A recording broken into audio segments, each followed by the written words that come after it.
நான் வெளியே வரமாட்டேன்னு சொன்னீங்களே, இப்ப கதறல் சத்தம் கேக்குதா? அப்படின்னு தாவேக தலைவர் விஜய் அவர்கள் அறிக்கை வெளியிட்டிருக்கிறார்.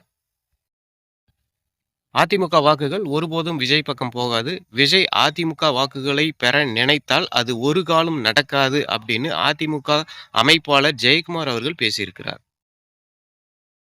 தாவேக தலைவர் விஜயின் பிரச்சாரத்தில் முறையான திட்டமிடுதல் இல்லை அப்படின்னு அன்பில் மகேஷ் அவர்கள் சொல்லியிருக்கிறார். அவசரமாக வேலுநாச்சியார் சிலையை திமுக அரசு திறப்பதற்கான பின்னணி என்ன? அவசரமாக வேலுநாச்சியார் சிலையை திமுக அரசு திறப்பதற்கு காரணம் என்னன்னு பார்த்தீங்கன்னா, தாவேக தலைவர் விஜயின் கொள்கை தலைவர் ஒன்று வேலுநாச்சியார் அவர்கள். அதனால் விஜய் எதிர்கொள்ள வேலுநாச்சியார் சிலையை ஒரு ஆயுதமாக பயன்படுத்தி அவர்கள் அவசரமாக திறந்திருக்கிறார்கள்.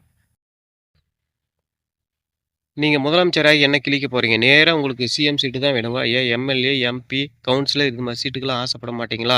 அப்படின்னு வேல்முருகன் அவர்கள் விஜயை தாக்கி பேசியுள்ளார்.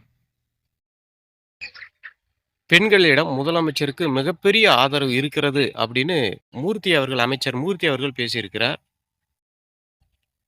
திமுகவின் முப்பெரும் விழா இன்று கரூரில் நடக்கிறது. அதற்கான ஏற்பாடுகள் மிக தீவிரமாக செயல்பட்டு கொண்டு வருகிறது. ஆளும் கட்சியினர் மற்றும் எதிர்க்கட்சியினர் மிதப்பில் இருக்கின்றனர் அப்படின்னு விஜய பிரபாகரன் அவர்கள் பேசியிருக்கிறார். அன்புமணிதான் பாமகவின் தலைவர், அன்புமணிக்கே தான் மாம்பழ சின்னம் அப்படின்னு தேர்தல் ஆணையத்திலிருந்து கடிதம் வந்திருக்கிறது. பிரதமர் மோடிக்கு பிறந்தநாள் வாழ்த்து தெரிவித்திருக்கிறார் பன்னீர்செல்வம் அவர்கள். இன்று அரசியல் நடந்த முக்கியமான அரசியல் செய்திகளை உங்களிடம் சொல்லியிருக்கிறேன் என்று நம்புகிறேன். ஓகே, பாய்.